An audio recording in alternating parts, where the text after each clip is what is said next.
Buenas tardes, bienvenidas y bienvenidos a esta conferencia, charla, coloquio que organiza el Foro Ciudadano de Fuencarral el Pardo y la Escuela Política La Guillotina, y que hoy, bajo el título La alienación ideológica, imparte Felipe Aguado.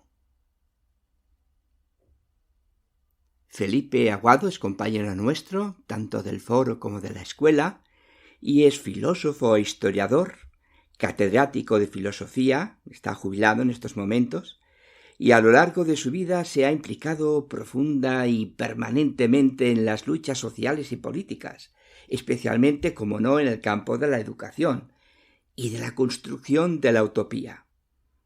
Ha dado múltiples charlas, conferencias, ha publicado artículos, libros en torno a temas educativos, tanto políticos como filosóficos, y hoy creo que disfrutaremos con su charla. Muchas gracias.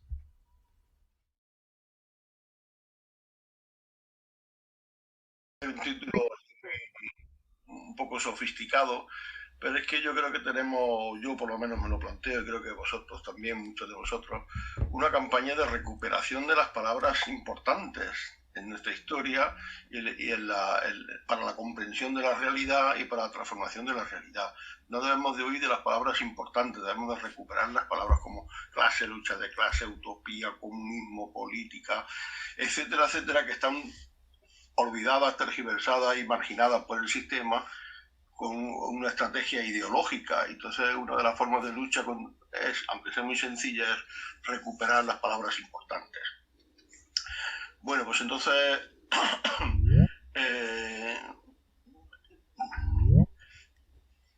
Carlos, si quieres, yo te hago así y tú pasas la diapositiva, ¿vale? A ver, el subtítulo de la charla era ¿por qué los obreros y desposeídos votan a los partidos políticos de los ricos? Bueno, pues esto es una pregunta que se viene haciendo el movimiento obrero casi desde sus comienzos, desde que empezó a plantearse como partido entrar en las instituciones y entrar a formar parte de las elecciones.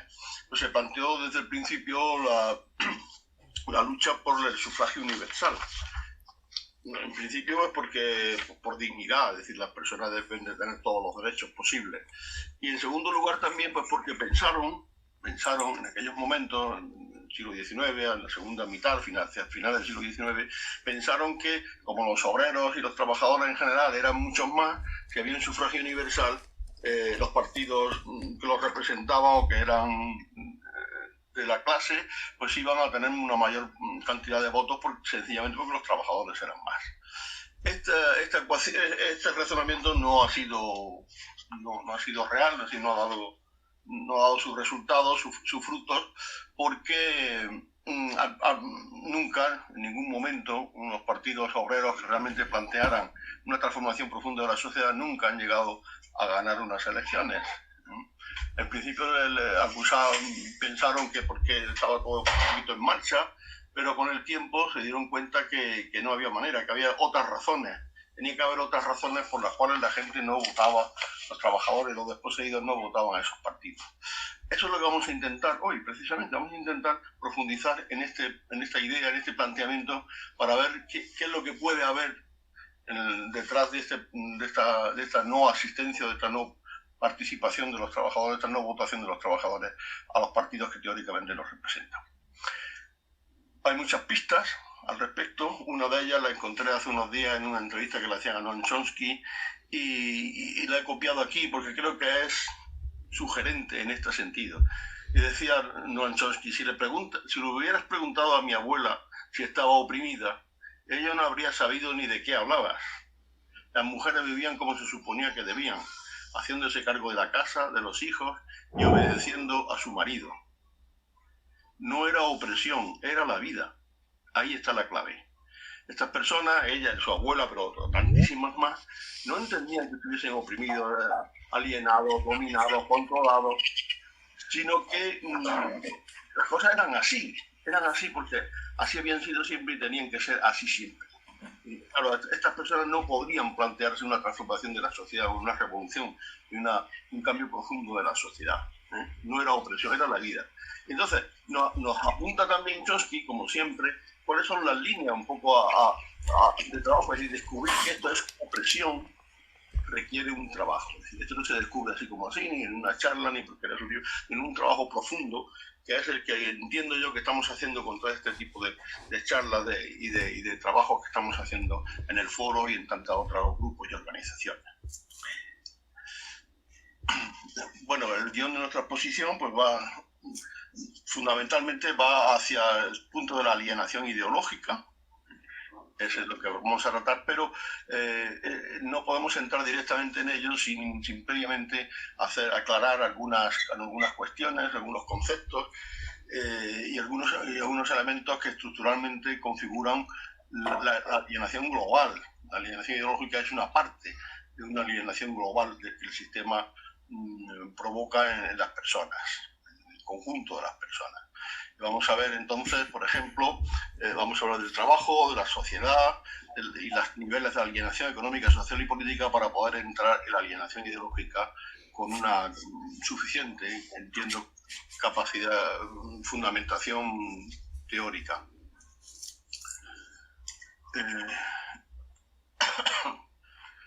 Bueno, pues entonces el concepto de trabajo es fundamental en el planteamiento de la sociedad y de la transformación de la sociedad, pues es el origen, la base de todo. Nosotros somos humanos por el trabajo. El trabajo nos permite construir nuestra vida, nuestra sociedad, nos permite cumplir las necesidades que tenemos, ampliar las necesidades. No solamente tenemos la necesidad de alimentarnos y de vestirnos y de vivir, sino que con el tiempo vamos ampliando y vamos mejorando y vamos exigiendo más profundamente esas necesidades y nuevas necesidades del arte, de la cultura, etcétera, etcétera. A través del trabajo nos hacemos humanos, nos humanizamos. Y además de un trabajo en común socializado. El ser humano trabaja colectivamente, cubre sus necesidades colectivamente, las descubre y las cubre colectivamente. ¿Sí? Bueno, esto nos permite muy simplemente apuntar lo que es la formación social, la estructura de la sociedad. La sociedad tiene como dos niveles, la estructura económica y la superestructura. La estructura económica es la base en la cual se producen los bienes que necesitamos. Esos bienes se producen, digamos que hay dos dimensiones, a su vez, dos planos, las fuerzas productivas y las relaciones de producción. Las fuerzas productivas son aquellas fuerzas que nos permiten producir los bienes que necesitamos, y son dos fundamentalmente, muchos matices que queramos, que son el trabajo humano y los medios de producción. El trabajo humano aquí siempre lo vamos a entender no como el picapiedra o el que aprieta los tornillos, sino el trabajo humano es todo lo que es producir, todo lo que es crear y todo lo que es transformar, desde apretar un tornillo hasta los trabajos más complejos de planificación, de organización, de diseño, de administración, etc. Todo ello es trabajo humano. Entonces, por una parte está el trabajo humano como fuerza productiva y por otra parte están los medios de producción, que son los elementos que utiliza el trabajo para producir los bienes, son las herramientas, las máquinas, las fábricas, los campos, etc. Pues esos son los medios de producción, conceptos muy importantes para poder ir entender más adelante lo que vamos a ir diciendo. Pues bien, estas fuerzas productivas, en el proceso de producción de bienes, establecen relaciones entre sí, los hombres con los hombres, los hombres con los medios, etc. Relaciones de producción que pueden ser de dos tipos, técnicas y sociales. Las técnicas son las que vienen exigidas por la propia característica del trabajo que se está haciendo. Por ejemplo, un camión, una hormigonera, pues se conduce igual, el conductor ya sea en una empresa que es capitalista, de una empresa del Estado o una cooperativa, ¿verdad? Apenas hay diferencia. Son relaciones técnicas que vienen exigidas por las propias características del trabajo. Pero hay otros tipos de relaciones que no vienen, que son creadas y son producidas por el ser humano. Son las que llamamos las relaciones sociales. Las relaciones sociales son las que, digamos, fundamentalmente vienen marcadas por el tipo de propiedad de los bienes y de apropiación y por el tipo de gestión de los bienes. Entonces, en las sociedades de cooperación, esta producción y esta distribución y esta apropiación viene, y este diseño y dirección viene hecha por todos. Por eso son sociedades cooperativas, que serían sociedades socialistas, comunistas en el futuro, ¿verdad? Teóricamente. Y después hay otro tipo de relaciones sociales que son de explotación, y de dominación cuando hay una parte del colectivo, de los que trabajan y los que producen, que se apropia de los bienes de todos y dirige, sin contar con nadie, dirige o sin apenas contar con los demás, dirige todo el proceso. Entonces aparece una división entre grupos sociales, clases sociales que aparecen, y se generan pues la división en clases, la lucha de clases, etcétera, etcétera. Son las sociedades en que vivimos en estos momentos, son las sociedades de explotación del hombre por el hombre.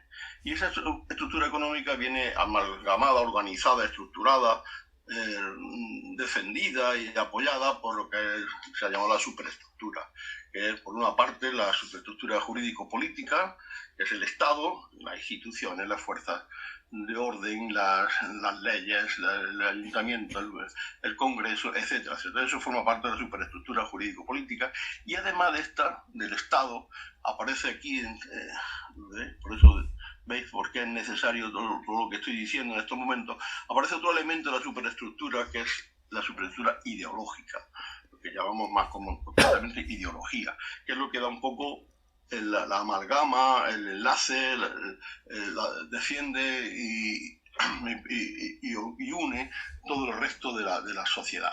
Y aquí entra pues, desde la ciencia, la filosofía, la religión, el arte, la moral, etcétera, etcétera. Eso sería la ideología. ¿Seguimos? Y esto, bueno, nos permite ya acercarnos a la alienación ideológica. Hemos visto lo que es la ideología, dónde está. Vamos a ver ahora lo que es la alienación. Es una palabra extraña, es un neologismo que significa de alien, de alienum, del latín, y es extraño, ajeno. Los aliens se viene utilizando fundamentalmente, por ejemplo, en la psicología. Los alienados son los que han perdido la conciencia, son los que están fuera de sí, son los han sustituido su personalidad por otra, de Napoleón o de lo que sea. La alienación también está en el ámbito del económico, del derecho.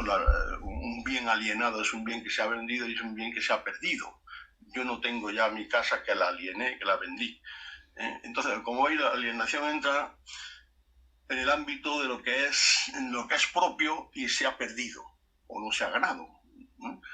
Algo que es mío, que soy yo, y que lo he perdido, bien mi mente, bien mis propiedades, bien lo que sea. Esta es la alienación.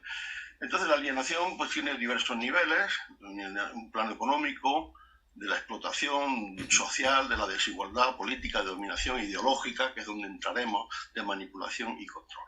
Lo importante de esto es que es la alienación en efecto de conjunto, aunque para el análisis podemos distinguir niveles y capas, pero la alienación es un fenómeno de conjunto.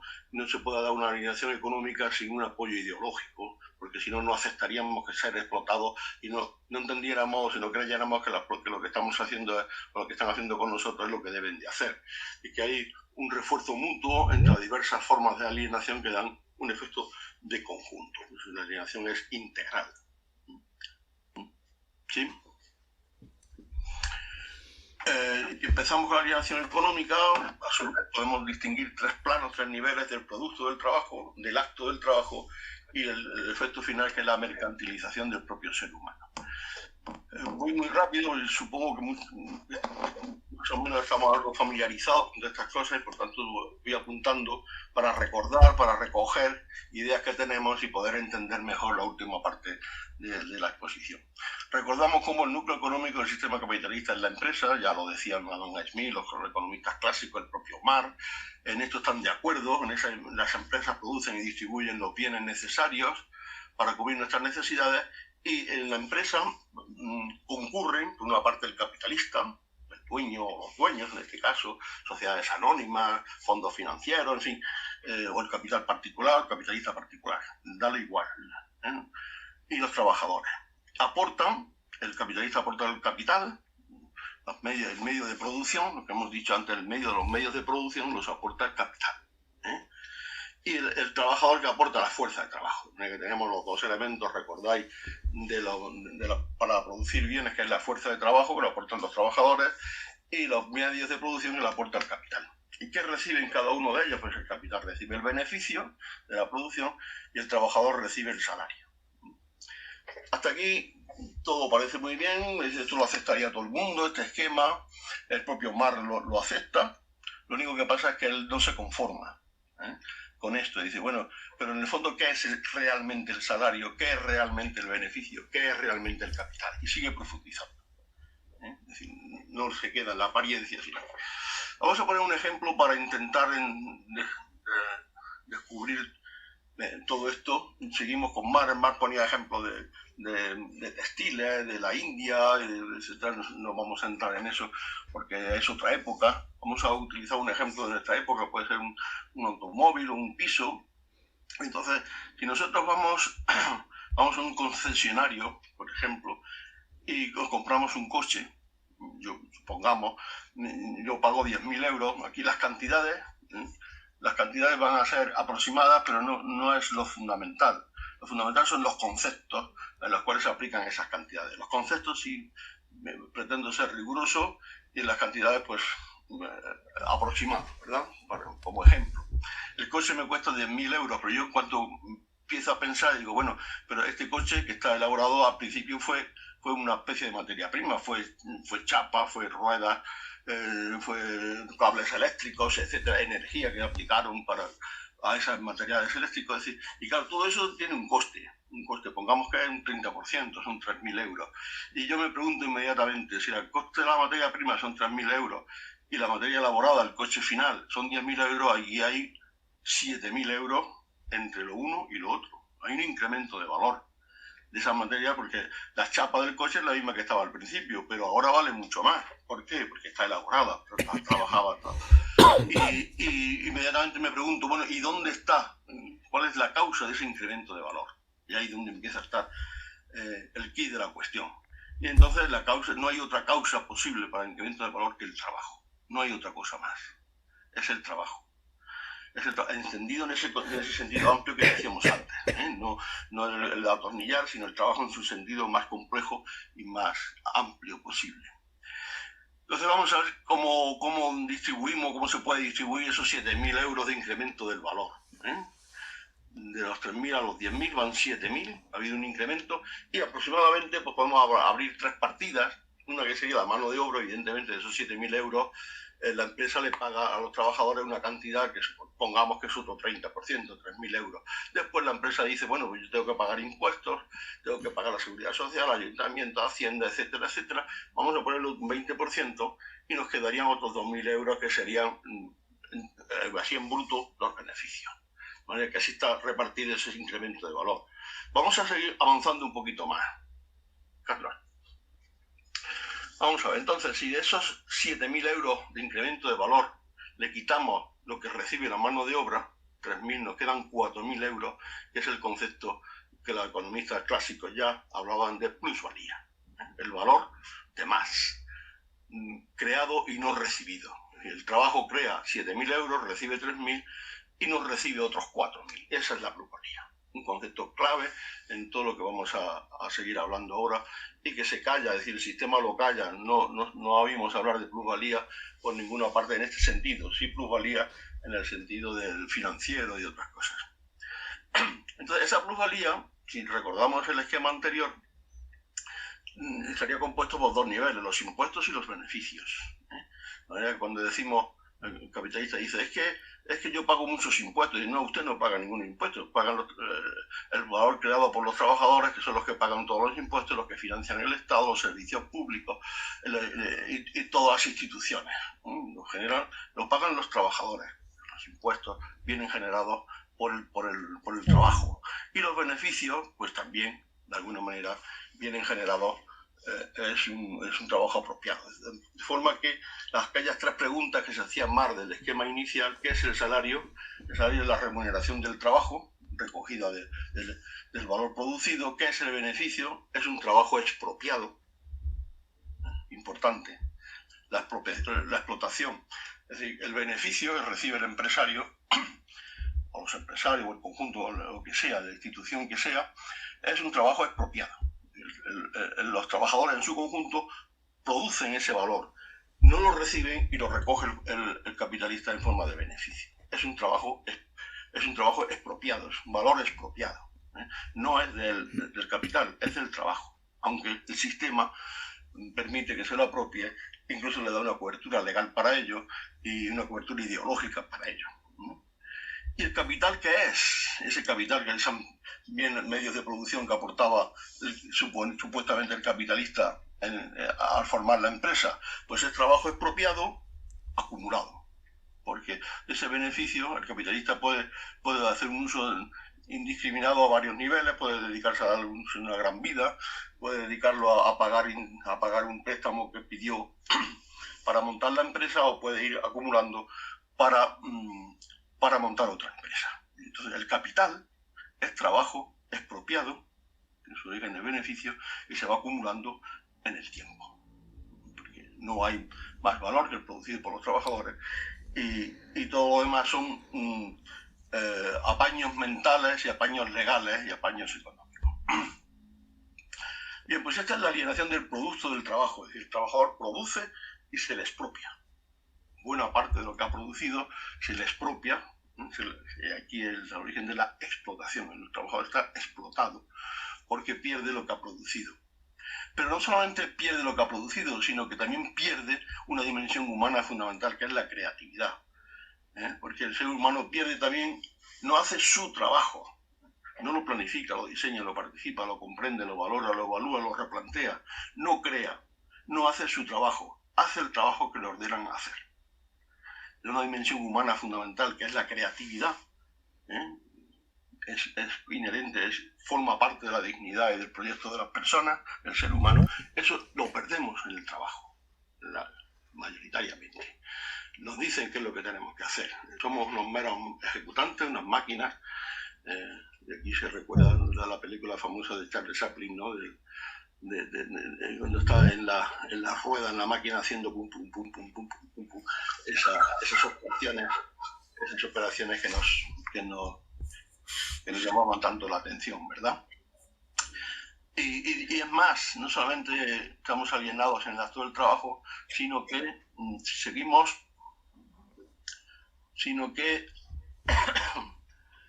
es decir, el propio trabajador se convierte en mercancía.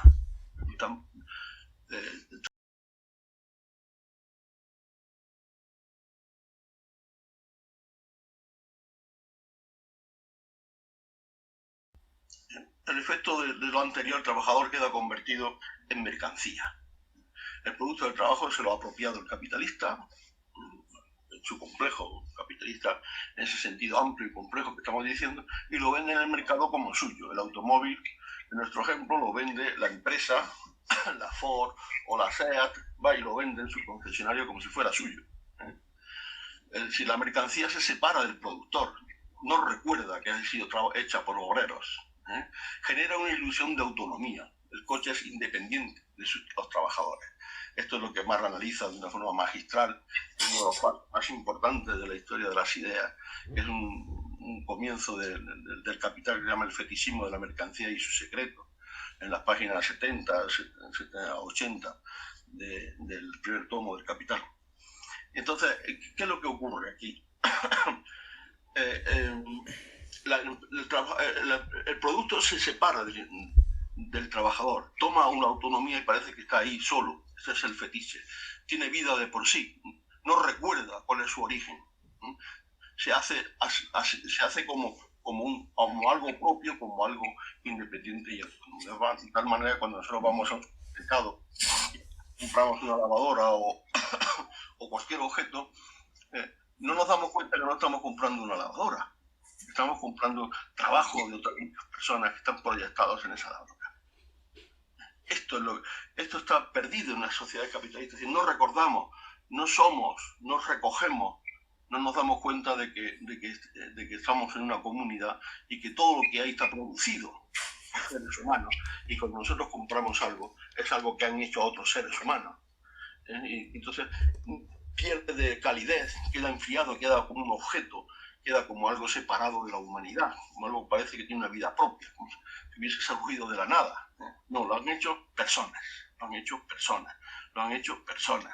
Esto habría que repetirlo 1000 veces en la puerta, poner un letrero en la puerta de los comercios, decir, todo lo que hay aquí está hecho por trabajadores, con nombres y apellidos, y así seríamos también más respetuosos con los objetos que compramos y vendemos y no los eliminaríamos tan fácilmente y procuraríamos conservarlos lo más posible.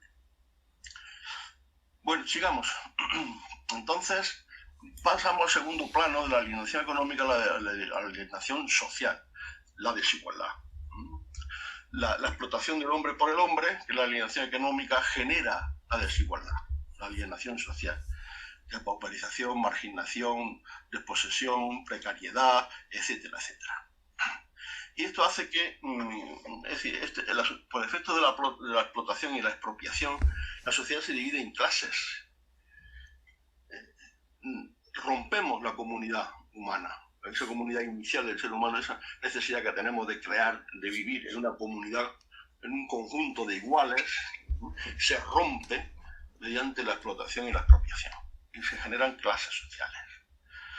Dos bloques de clases, las clases explotadoras, que son los que se apropian y explotan y expolian, son los amos, señores, los capitalistas, depende de la época, y las clases explotadas, que son los esclavos, los siervos, los proletarios, dependiendo también de la época. Algo importante a decir aquí, porque para que no nos manipulen mentalmente también. Es decir, hay dos clases sociales fundamentales, o dos grupos de clases sociales. Y la definición, cómo marcamos las clases sociales, es la posición respecto de la propiedad y gestión de los bienes de producción. Unos son propietarios, se apropian, y gestores de los bienes de producción y distribución, y otros no tienen, reciben órdenes y reciben un salario, no tienen la propiedad. Este es el criterio para distinguir las clases.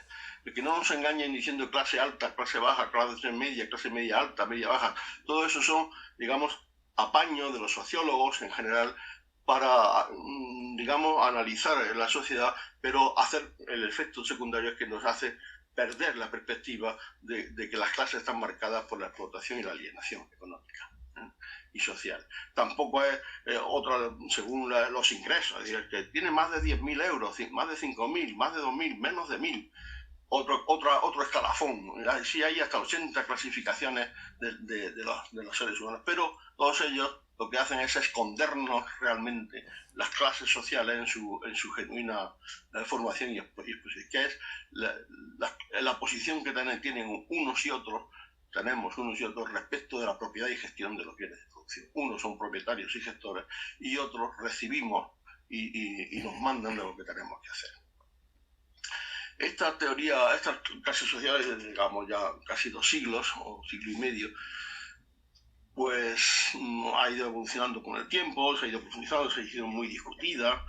Y bueno, pues recientemente, a partir de Gramsci y de algunos otros autores, pues el concepto de clase ha sido englobado por un concepto un poco más funcional y más actualizado, que son los conceptos de bloques. De manera que habría como 2 bloques, el bloque dominante y el bloque dominado. El bloque dominante estaría formado por unas clases sociales propietarias y explotadoras, pero ya no solamente habría la burguesía, sino que habría también los financieros, los banqueros, etcétera, etcétera, y además una serie de aliados, de personas que no son directamente propietarios, pero sí son gestores, son personas que privilegian las clases explotadoras, le dan mejor consideración, mejores sueldos, y para ver, se lo ponen a su lado, que forman un bloque, el núcleo de las clases explotadoras, con los aliados que son todos estos grupos que trabajan a su servicio.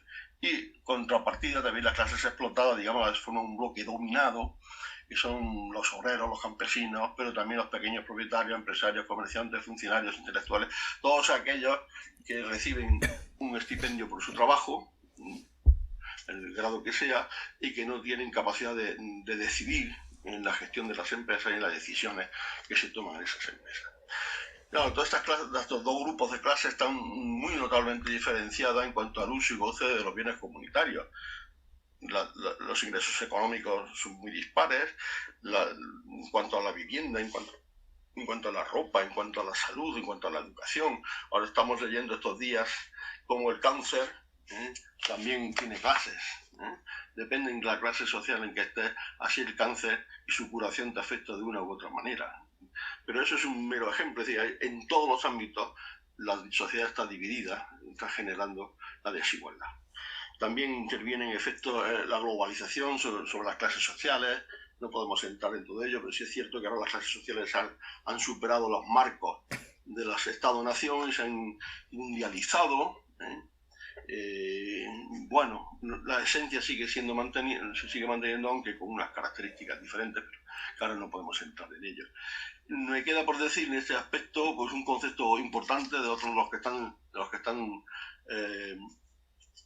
que están manipulados y olvidados, el concepto de lucha de clases que se nos ofrece como algo obsoleto, de lo antiguo, ya superado. No está ahí. La lucha de clases está y sigue la lucha de clases. Es decir, ¿por qué? Pues porque esto lo ha entendido muy bien, comentaba el otro día Antonio, ese gran financiero que nos decía que la lucha de clases existe, pero la estamos ganando nosotros, refiriéndose a los ricos. La lucha de clases existe porque hay esos dos bloques sociales están opuestos. No son, uno está en un planeta y otro en otro, están en este mismo planeta y esta misma sociedad. Y lo que unos tienen, lo tienen a costa de los otros, es decir, la explotación es de unos sobre otros. Y lo que tiene el interés de una clase social es mantener y aumentar esos niveles de explotación, y la otra clase social que está enfrente es eliminarla y hacer posible superar esa explotación. De manera que son intereses contrarios, que están ahí objetivamente. No es una apreciación subjetiva, es una apreciación objetiva. Y esta lucha de clases se manifiesta a veces explícitamente en conflictos, en huelgas, en revoluciones, etcétera, y otras, queda dormida por una u otras razones. Pero está ahí la lucha de clases, no lo olvidemos. No olvidemos lo que está ahí la lucha de clases y el papel histórico que ha jugado la lucha de clases. Sería otro desarrollo importante que podríamos hacer. El tercer plano de la alienación es la alienación política. Y tenemos que recordar que el ser humano es un ser social, es un ser cívico, social. Y en realidad es el conjunto de sus relaciones sociales, es la tesis sobre Feuerbach de Marx. Dice, ¿qué somos cada uno? Nosotros no somos unos seres así extraños que han venido de fuera, estamos aquí y nos han colocado un espíritu y somos ya unos seres metafísicamente autónomos. No. Estamos aquí, estamos en una sociedad. ¿Y cómo nos construimos? Pues con nuestra familia, cómo nos generan nuestros padres, nuestra familia, las relaciones sociales, el trabajo, los amigos, etc. En ese contexto nos hace. Somos, de alguna manera, el producto de esa sociedad, por eso llaman los sociólogos la socialización, ¿verdad? Entonces, no es lo mismo ser nosotros aquí ahora que un chino o que hace de nosotros 500 años o un paleolítico. Es decir, todos somos seres humanos, pero en la sociedad en que estamos nos hacen de una forma u otra, y de lengua, de costumbres, de ideas, de valores, etcétera, etcétera. Esas sociedades nos hacen. El modo de ser ciudadano determina su humanidad. De la humanidad que cada uno de nosotros está formada por ese modo en que somos ciudadanos en cada sociedad. Entonces, dicho esto, la alienación política, ¿en qué consiste? Es la pérdida de autodeterminación como ciudadano, la pérdida de la civilidad. Nosotros formamos parte de una comunidad y esa comunidad nos damos. Y eso es nuestra humanidad. Si eso no lo podemos hacer, estamos alienados. Están quitando esa dimensión política, esa dimensión ciudadana, esa dimensión de civilidad. Y en eso consiste la alienación política. Entonces, todas las sociedades de explotación, todas, excepto las primeras, primitivas, paleolíticas, prácticamente todas las demás, el ser humano está alienado políticamente. Diría, bueno, es decir, está controlado. Evidentemente surge y en las democracias también. Bueno, pues lo que diríamos es, evidentemente, en las dictaduras está claro esa alienación, esa imposibilidad de decidir, pero en las democracias también. No de la misma manera, pero también sufrimos una alienación política. con distinto grado y consecuencias. No voy a decir yo, ni muchísimo menos, que una dictadura es lo mismo que una democracia. No, por favor. La democracia es preferible, sin duda, a una dictadura. Pero eso no quiere decir que una democracia sea realmente una democracia auténtica y fuerte. Una democracia, seguimos que lo que Marx llamaba una democracia formal. ¿Qué quiere decir eso de que es una democracia formal? Pues quiere decir que aparentemente es una democracia, tenemos unas leyes, tenemos unos tribunales, hay elecciones periódicas, etcétera, etcétera. Pero de fondo es más aparente que real. ¿Por qué? Podemos pasar, Carlos.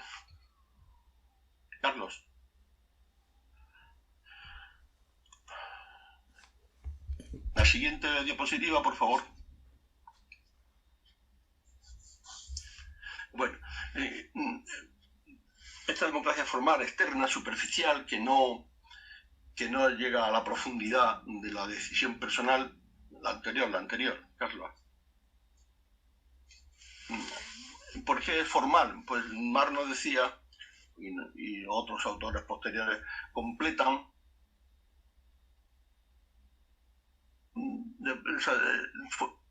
esa formalidad de la democracia, no realidad, sino al menos parcialmente, en varios niveles, varios conceptos.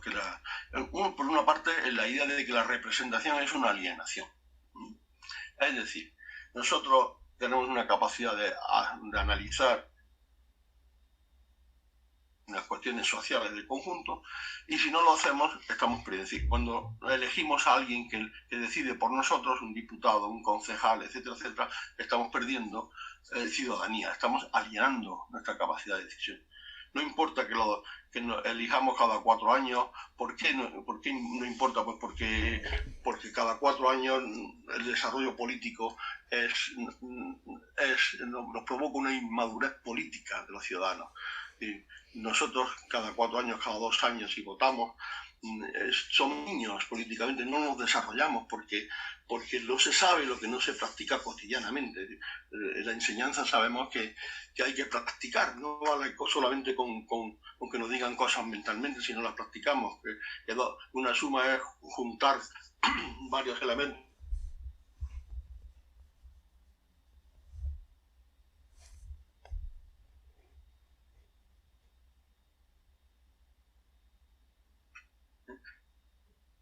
Es la práctica, en definitiva, evidentemente necesitamos la teoría que la proyecte, pero es la práctica la que nos hace aprender. Eso en todos los campos, en todos los órdenes, también en la política. Yo en mis clases les ponía un ejemplo a mis alumnos del tipo siguiente: es decir, si tú tienes, o tu padre o tu familia tiene que hacer una reforma en la casa, tiene que cambiar la instalación eléctrica o la instalación de fontanería,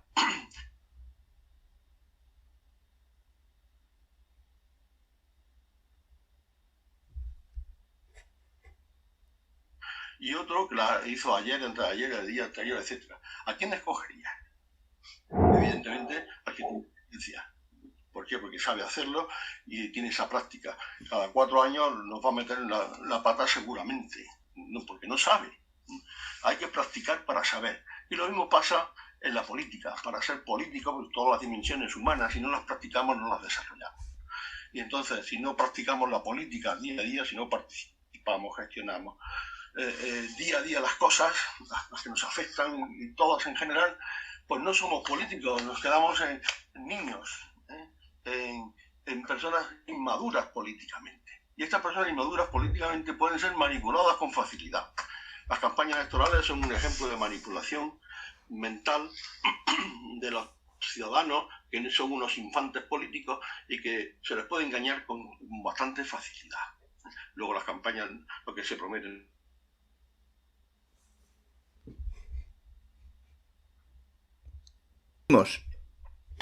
Vale. Bueno, pues entonces la manipulación ideológica termina de manipular y de enturbiar todo lo que es los procesos democráticos, y hace que no seamos realmente ciudadanos activos, realmente activos y realmente participativos. Esto nos lleva ya indudablemente a la alienación ideológica. Estaríamos en en el meollo de la cuestión que vamos a plantear hoy.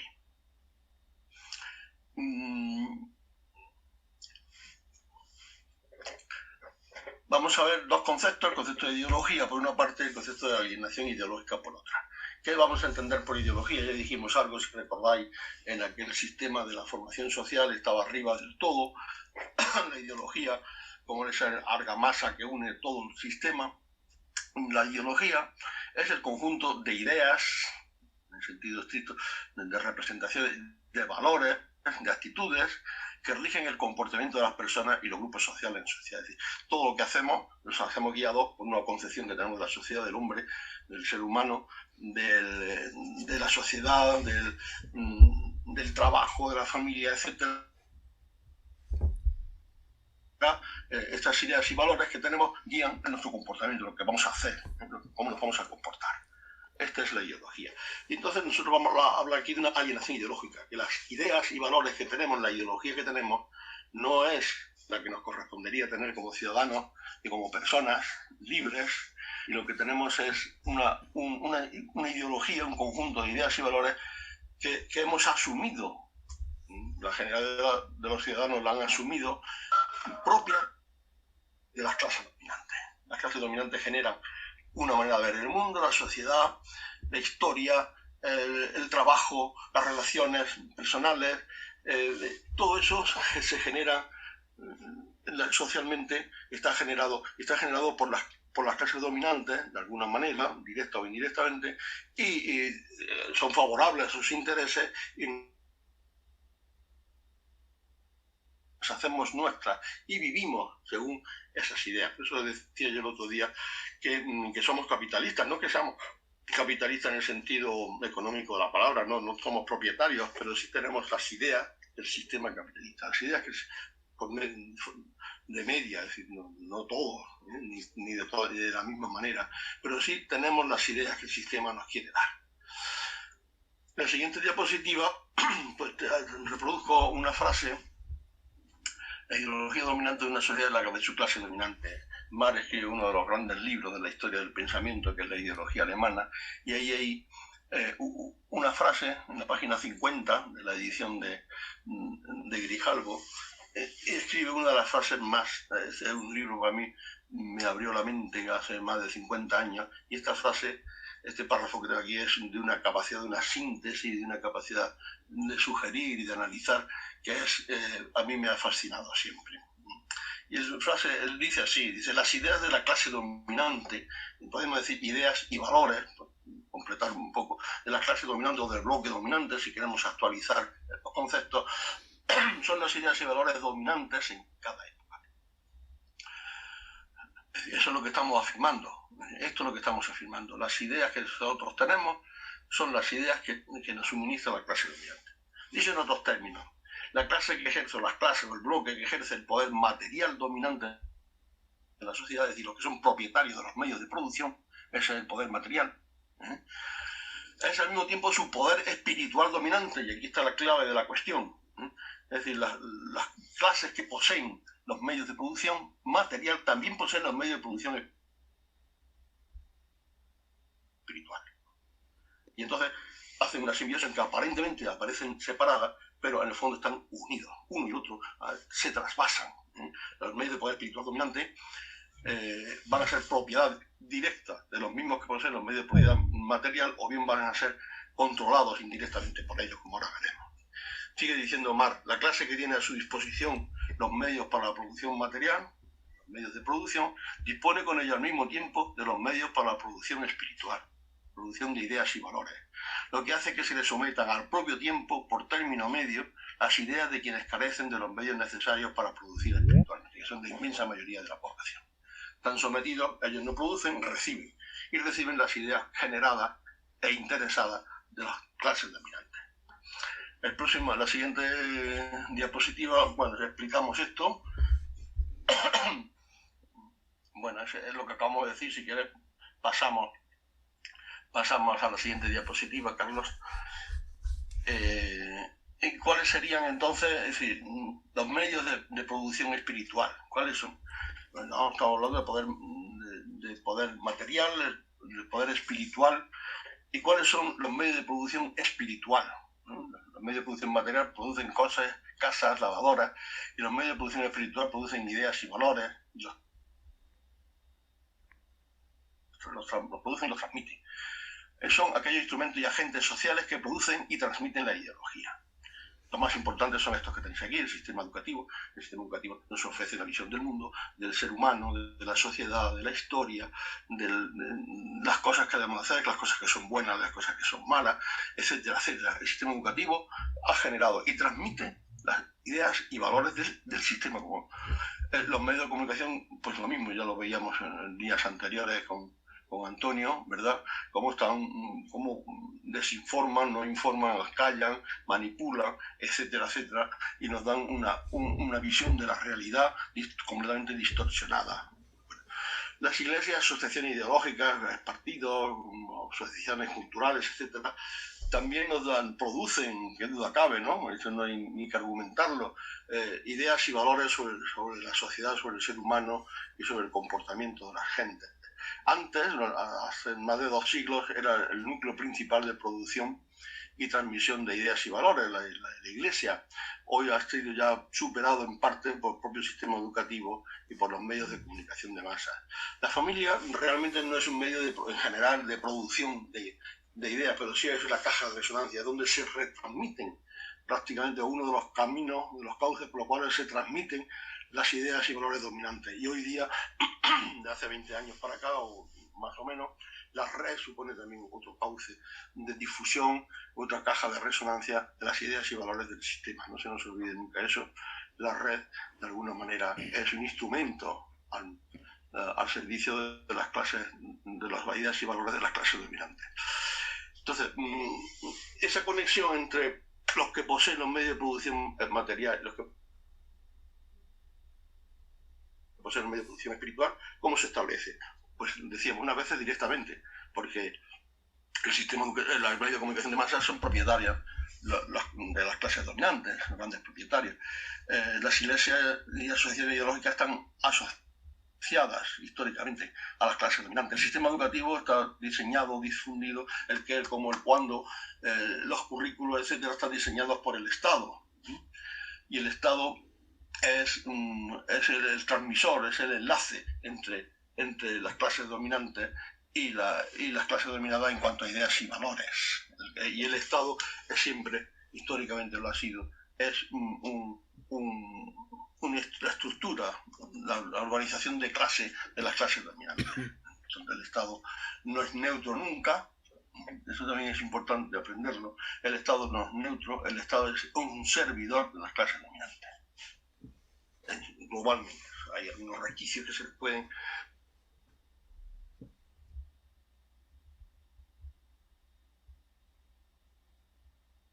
a la que correspondería ahora serían las características de la ideología dominante.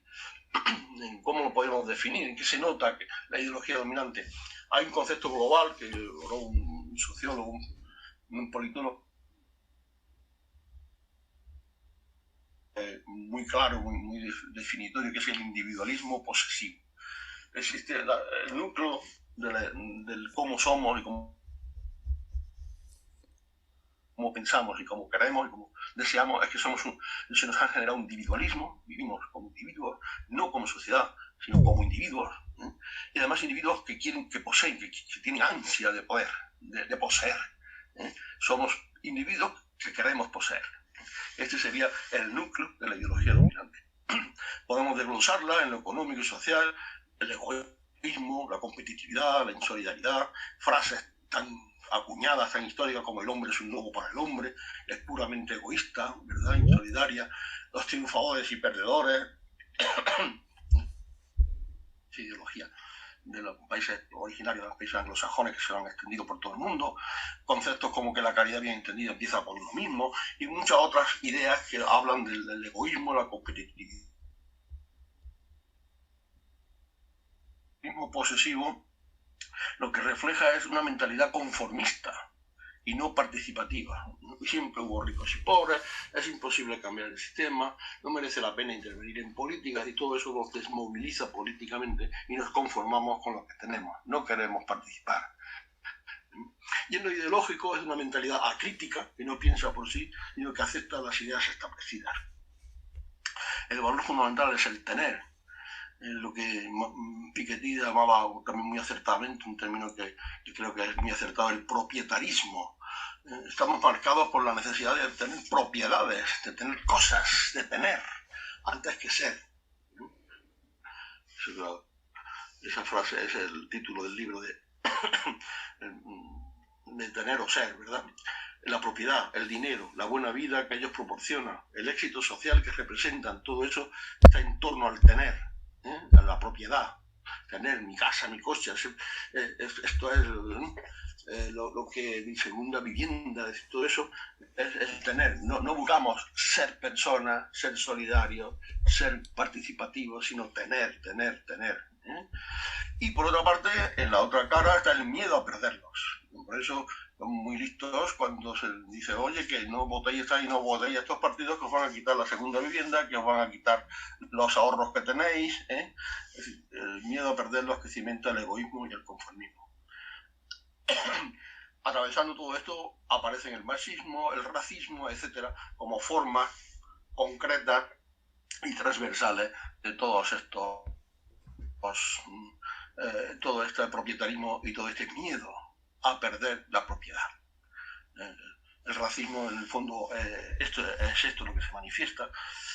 Me van a quitar lo mío, me van a quitar mi trabajo, me van a quitar, etcétera. Y estas son las ideas y valores que difunden los medios de comunicación y el sistema educativo en su conjunto, porque son las ideas y valores que le interesa a la clase dominante que tengamos. ¿Por qué? Porque con ellas se produce más. El consumismo, la competitividad, lo mismo positivo, lo que hace es que trabajemos más, que seamos más horas, que tengamos 2 trabajos, etcétera, etcétera. Y al producir más beneficios para los propietarios de los medios de producción. Por eso le interesa esta ideología del consumismo y la competitividad. Y al propio tiempo, mientras estamos consumiendo y mientras estamos queriendo tener, se mantiene el sistema. Porque no queremos cambiar las cosas, nos conformamos con las cosas, con esa mentalidad crítica, en esa búsqueda del bienestar material y del éxito social. De manera que este sistema de ideas y valores favorecen y son los que el sistema quiere que tengamos. Y por último, voy a romper una lanza por el concepto de la utopía, que también está muy denostado y también tenemos que recuperar.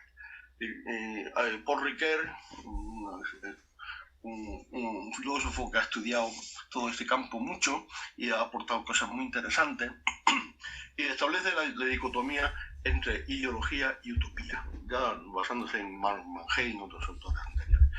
De modo que decía que la ideología es el conjunto de ideas y valores de las clases dominantes, conservadores, y la utopía, las ideas y valores alternativas que pueden construir un mundo distinto. Es muy acertado, porque la lucha es una lucha entre la ideología y la utopía, y es la lucha de clases en el plano de la conciencia. La ideología es las ideas y valores de las clases dominantes. La utopía serían las ideas y valores de los que queremos liberarnos y queremos construir una sociedad distinta. La ideología, no podemos luchar en el campo de la ideología, dentro de ello, lo mismo que no podemos luchar en el campo dentro del Estado, dentro de la sociedad establecida, porque nos comen. Tenemos que presentar algo distinto, externo, contrario. Esa es la utopía. La utopía es el diseño de una sociedad distinta, de una sociedad mejor, de una sociedad comunitaria, de una sociedad participativa. Y eso es lo que tenemos que oponer a la ideología. No podemos aceptar, sin más, los marcos que nos ofrece el sistema.